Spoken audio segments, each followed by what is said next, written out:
In 1964, child genius Frank attends the New York World's Fair to enter the inventors competition. Judge Nix is actually pretty impressed by Frank's prototype jetpack, but he quickly changes his mind when Frank confesses the jetpack doesn't actually work well. Nix's assistant Athena likes Frank, but Nix still doesn't allow him to enter the contest until the jetpack actually works.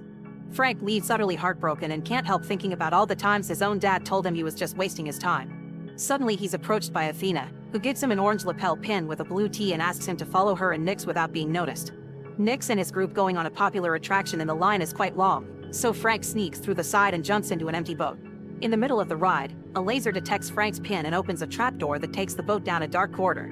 A futuristic-looking wagon appears and Frank is happy to enter it, but as soon as he steps in, metal blinds block all doors and windows, and the wagon begins shaking like crazy. Frank falls to the floor and doesn't get to stand up until the wagon stops. When the doors open, Frank steps out and finds himself on a platform surrounded by heavy fog. To his shock, a flying car passes by and he sees Athena with Nix inside. Frank tries to go after them, but giant robots appear in front of him and try to stop him. The kid runs around the platform trying to dodge the robotic arms and accidentally falls on the platform below, causing his jetpack to break. A friendly robot appears and grabs the jetpack to fix it before giving it back to Frank. At that moment, a group of guards arrive to capture Frank, so he steps back and falls once again. This time though he has his jetpack with him, thus he puts it on and activates it, finally getting to fly with it thanks to the robot's repairs. Frank flies through the fog and discovers he's in Tomorrowland, a futuristic city filled with only the brightest minds. When he sees Athena, Frank lands next to her and takes the chance to show Nix that he's fixed the jetpack. Nix ignores him, but Athena takes Frank's hand to show him what his life will be like from now on. Years later in 2015, teenage girl Casey sneaks into NASA launch site in Florida to sabotage all the machinery that will be used for the demolition because she doesn't want her dad, who works as a NASA engineer, to lose his job. Athena is watching it all from the shadows, and after Casey returns home, Athena uses a small scanner to get Casey's DNA from her bike helmet and codes it into her last Tomorrowland pin. The next morning, Casey's dad Eddie gets a call from work explaining the situation. Casey thinks she's saved his job, but Eddie reveals they'll bring replacement cranes, so Casey really needs to stop trying. However, Casey reminds him keeping up hope is more important. In the evening, Casey tries to sabotage the demolition again, but this time the police are waiting for her and she gets arrested. Some hours later, someone pays the bail, and Casey picks up her belongings to return home. Among all the things, she finds the pin, and when she touches it, she suddenly sees a vision of a different place. The pin falls, and when Casey touches it again, the same thing happens. The next time, Casey grabs the pin properly and finds herself looking at a huge city in the distance, but when she tries to walk to it, the pin falls and she is in jail again because walking made her bump against things and people in the room. To avoid more trouble, Casey picks up the pin using gum wrapper. At that moment, Eddie shows up to pick Casey up after paying the bail.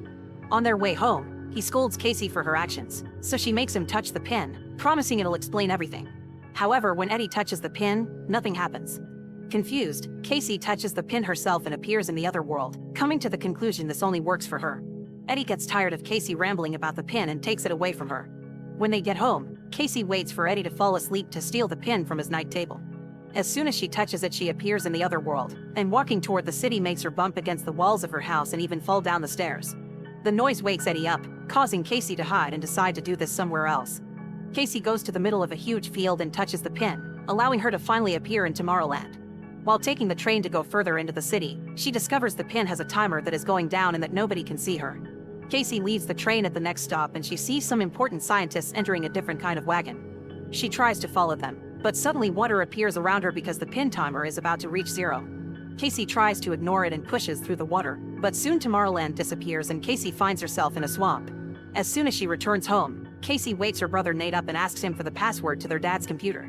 The siblings search for the pin online and find an ad from a store that will buy these pins from anyone. Casey writes down the shop address and asks Nate to tell their father she's going camping with some friends. In the morning, Athena shows up at the house, so Nate gives her the camping excuse. Athena can tell he's lying and pressures him until he finally confesses. Meanwhile, Casey makes it to the shop from the ad. The eccentric clerks are clearly interested in it and confirm that what Casey saw was real. Tomorrowland is a place where all the brightest minds gather to create freely without the chains of government and greed, and the only way to access the city is through the pin. The clerks want to buy the pin and to know where Casey got it, but when Casey refuses to cooperate, they press a button to lock the door and reveal a pair of futuristic weapons that can shoot plasma. Casey tries to hide among the merchandise, but the clerks find her anyway and demand information on some girl. Suddenly, a grenade breaks through the window and freezes the clerks inside a force field. An armed Athena enters the shop too and explains it's a time bomb that won't last long, then helps Casey get her hand out of the field. Unfortunately, this causes the bomb to shut off and the clerks are free again, so they counterattack. Athena fights them hand to hand with the help of Casey throwing merchandise at them, and when Athena removes one of their heads, Casey is shocked to discover both clerks were animatronics. After announcing the animatronics are about to self-destruct, Athena drags Casey out of the shop just in time to avoid the explosion. Then Athena breaks a car window to open it and pushes Casey inside before using a special tool to make the car start as she explains they need to escape before they find them. On the road, Casey begins asking questions, and Athena tells her she was the one that gave her the pin. Before she can say more, she suddenly begins malfunctioning, and Casey watches in horror how Athena fixes herself because she's an animatronic as well. Scared, Casey jumps out of the car and Athena tries to follow her, but as soon as she steps on the road, a truck hits her. The driver immediately comes to check on her, and Casey takes the chance to steal the truck to escape. However, Athena is just fine and immediately runs after the truck, jumping through the window to steal the keys and lock the door. Casey begins yelling, and Athena finally manages to shut her up by conforming Casey as her last pin, and they need to quickly go to Tomorrowland because they built something they shouldn't have. Meanwhile, the cops arrive at the exploded store and discover a burned robot head. Before they can investigate more, a man named Dave shows up, introducing himself as Secret Service. After seeing the robot head, Dave also pulls out a futuristic weapon and kills all the cops before turning to his companions, announcing they've found the girl and they should tell Nix. The girls are making their way to New York to find the only person that can get them back into Tomorrowland. Casey begins asking questions about the other people that got pins, but Athena can't answer and shuts down. The next morning, Athena wakes up and takes over the driving so Casey can rest. Athena tells Casey that the person they'll be visiting is called Frank, and once Casey falls asleep, Athena keeps herself entertained by remembering all the good times she used to have with her friend. Hours later, Casey wakes up when she's suddenly pushed off the truck in front of a house in the countryside. Seeing as Athena's driving away, Casey has no choice but to approach the house, only to be chased by a guard dog. Casey trips and falls on the mud, which makes her realize the dog is not leaving prints because it's a hologram. Ignoring the fake beast, Casey knocks on the door and shows her pin to the camera, asking to be taken to Tomorrowland. A sudden burst of air pushes Casey back and an older Frank comes out of the house, demanding to know where Athena is. Hearing she's gone angers Frank and he tells Casey to leave because Tomorrowland is nothing but a manipulative lie. Then Frank returns to his house and locks the door. Casey refuses to leave and waits outside even while it rains. Eventually, she gets tired and looks around to make a plan. By starting a fire on the plowing truck, Casey gets Frank to leave the house, and while he's too busy putting the flames out, Casey runs inside and locks the door. When Frank tries to enter again, Casey just pushes him back with the same burst of air. Casey begins looking around the house, finding all sorts of crazy inventions. One particular machine plays a record of little Frank trying to make Athena laugh, and Athena telling him to stop trying. In another room, she finds a bunch of screens keeping up with the news and a timer that is slowly going down. Suddenly, a secret door under the stairs opens and Frank gets back into the house, ready to kick Casey out, but she convinces him to give her some answers. Frank was kicked out of Tomorrowland for building something he shouldn't have, which is the timer connected to the screens. He wonders if Casey would want to know the date of her death and she says yes, but accepting her death may actually cause it, so she wouldn't believe it because they need to be able to make their own destiny. This statement causes the percentage on the screen to fall, which greatly impresses Frank. Their conversation is suddenly interrupted by the arrival of Dave and his agents, who are actually robots looking for Casey. Frank immediately activates all the metal blinds, and when one robot uses her strength to get inside anyway, Frank uses a tool to electrocute her. Another robot is destroyed by an electrical trap on the wall, and Frank gets rid of two more by making them fall through a secret trapdoor. Then Frank and Casey run to the living room, where one more robot is waiting. Frank fights it hand to hand, and Casey helps him win by grabbing a special portal machine and sticking the robot inside. The duo makes their way upstairs, where more robots fall into the different traps around the house, until Dave catches up to them and holds Frank at gunpoint. Luckily, Casey finds a bat and uses it to beat Dave to a pulp. Frank then drags Casey into the bathroom and they jump into the tub, which Frank activates to transform it into a capsule. One more robot comes after them and tries to grab the tub, but at that moment Frank launches it, causing the capsule to fly out and land on the lake. Frank and Casey swim out and out of the woods, where Frank has hidden a bike that won't start. The duo is suddenly startled by a light approaching them, but it's just Athena that came to pick them up. The trio leaves in the truck and as soon as they hit the road, Frank and Athena begin arguing. It's revealed that all pins were supposed to be destroyed, and Athena escaped with the last box of 12 to keep on recruiting people. Frank is furious that more young people have been dragged into this and tells Casey that Athena lied. She doesn't shut down if you ask too many questions, it's just her ignoring you. Frank thinks Athena puts up fake emotions to lure you in and abandon you later. Athena is hurt but ignores it for now to take them to the local station where Frank has installed his secret network that transmits to his house. There's another capsule waiting for them, and once the humans are wearing the proper protection, they activate the system that teleports them away. Once they arrive, Casey discovers they're at the top of the Eiffel Tower. There's a guard near the door, but luckily Frank has brought a bunch of inventions in his bag, including a little tool that allows Casey to knock the guard out with just a light tap. They enter a room with an exhibition with famous inventors, and Frank explains that Eiffel, Verne, Tesla, and Edison were the ones that started Tomorrowland by using the Eiffel Tower as an antenna that took them to the other world. There have always been rumors of a secret entrance, and after searching around, Frank activates it. This causes the Eiffel Tower to split into two and reveal a rocket, so the trio hurries inside as more robots arrive to capture them. The energy that the rocket expels when taking off pushes the robots away, and after flying up for a while, the robot goes back again, opening a portal as it falls at a great speed. Moments later, the group arrives in Tomorrowland. The authorities saw them fall and are coming after them, so Frank makes Athena hide a special bomb he brought with him inside her body. The first one to meet them is Nix, the city governor, who wants to arrest them. Frank and Athena quickly change his mind by informing him Casey was capable of lowering the percentage on the screens.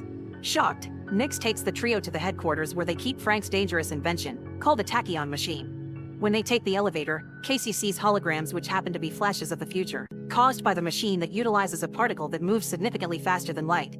The group enters the center of the machine and Frank teaches Casey how to use it, allowing her to look at any point in humanity's history.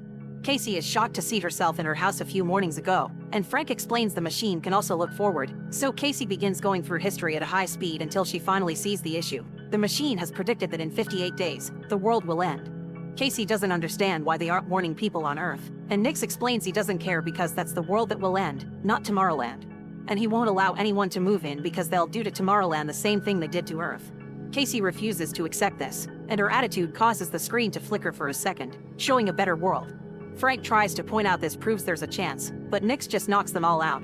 Moments later, Frank wakes up and finds Athena telling them they'll be deported again. Casey is depressed because this whole adventure has been for nothing, and when Frank tries to comfort her she snaps, accusing them of lying to her. As she begins to rant, she suddenly has a moment of realization. Frank has been pirating the machine's signal to watch it at his house, and the signal is floating around Earth, zapping these ideas of doom into people's minds. It's a self-fulfilling prophecy, but if Casey could change it with her optimism, it means that turning it off would allow people to see the light again. The guards come to pick the trio up so they can be kicked out of Tomorrowland through a portal. Casey tries to tell Nix about her discovery and asks him to turn off the machine, but Nix says there's no off button. His calm attitude makes Frank realize the truth. Nix is putting the idea in people's heads on purpose. Nix explains that in the past, trying to tell the government about the incoming doom was ignored, thus he sent the idea directly to people's heads as a warning to make them change their ways. However, instead of working for a better future, humanity accepted the end of the world as inevitable. In Nix's opinion, it isn't the machine's fault, humanity has brought this to itself. Frank pretends to accept this and shakes hands with Nix, but only to touch his bracelet and start the machine platform again. Athena and Casey knock out the guards while Frank fights Nix, who activates two robots to go after the girls. Frank asks Athena to use the bomb he gave her, but when Athena tries to, the robots catch her. Athena passes the bomb to Casey while she fights the robots, and Casey runs to the platform, which starts moving like crazy because Frank and Nix keep fighting over the bracelet on the other side of the portal. Athena gains control of one of the robots and uses it to push the other one through the portal, causing it to attack Nix too. Casey manages to activate the bomb by watching a flash of the future, but when she's about to throw it, Nix regains control of the bracelet and drags the platform down. Athena rushes to catch the platform with her robot, then runs to the control panel to close the portal, destroying the second robot and leaving Frank and Nix outside. At that moment, Casey finds the bomb, which is about to explode. Athena has no choice but to open the portal again, and once the men run back inside, they throw the bomb into the portal so it can explode away from them. The portal breaks and falls on top of Nix, capturing him. However, there's a gun nearby that he reaches in order to kill Frank. Athena sees Frank dying and realizes it's a flash from the future, so she runs to put herself between Frank and the shot. Casey takes the gun from Nix and Frank tries to take Athena to a repair shop, but Athena asks him to stop because there isn't enough time. Before she died, she needs Frank to know something very important, and she proceeds to play a series of recordings from the time they spent together all those years ago. Little Frank used to have a crush on Athena, but he was hurt when he realized she was a machine. This always bothered Athena, and she kept voice diaries that described how Frank made her feel things that robots shouldn't. Frank is glad to hear Athena did like him too and that she never stopped believing in him, so now it's time for Athena to go. Her body is about to self-destruct and she wants them to use that explosion to stop the machine. Frank uses a jetpack to fly Athena up, and after they say their goodbyes, Athena is dropped inside the machine. The whole structure explodes and the debris falls on Nix, killing him. Tomorrowland loses its power and Frank tries to keep control of the jetpack to at least land safely in the river. Casey rushes to check on him, and as they begin talking about what to do next, a bunch of flashes from the future gives them an idea. First, Frank fixes the portal so Casey can reunite with her family. Then together they begin working on restarting the pin program, for which they build a bunch of robots like Athena. These robots use a portal to travel all over the world and leave pins for the bright minds that may help them make a better future for Earth. Make sure to subscribe and turn on notifications so you can watch more videos like this. Thanks for watching.